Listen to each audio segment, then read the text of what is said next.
تفسیر القرآن آج کا سبق سورۃ الکہف آیت نمبر 32 سے 36 تک۔ اعوذ باللہ من الشیطان الرجیم، بسم اللہ الرحمن الرحیم۔ واضرب لهم مثل الرجلين جعلنا لأحدهما جنتين من أعناب وحففناهما بنخل وجعلنا بينهما زرعا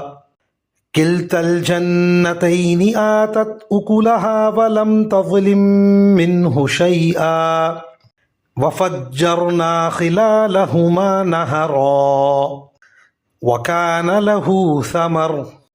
فقال لصاحبه وهو يحاوره أنا أكثر منك مالا وأعز نفرا ودخل جنته وهو ظالم لنفسه قال ما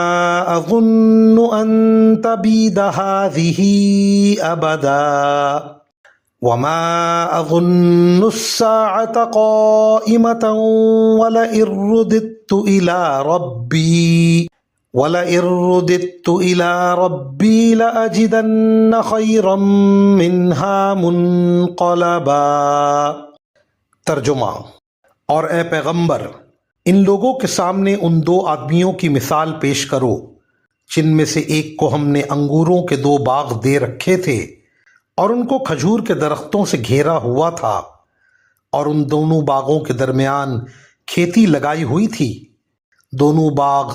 پورا پھل دیتے تھے اور کوئی باغ پھل دینے میں کوئی کمی نہیں چھوڑتا تھا،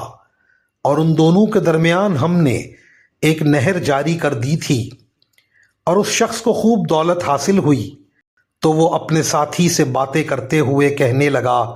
کہ میرا مال بھی تم سے زیادہ ہے اور میرا جتھا بھی تم سے زیادہ مضبوط ہے، اور وہ اپنی جان پر ستم ڈھاتا ہوا اپنے باغ میں داخل ہوا۔ کہنے لگا میں نہیں سمجھتا کہ یہ باغ کبھی بھی تباہ ہوگا، اور میرا خیال یہ ہے کہ قیامت کبھی نہیں آئے گی، اور کبھی مجھے اپنے رب کے پاس واپس بھیجا بھی گیا تب بھی مجھے یقین ہے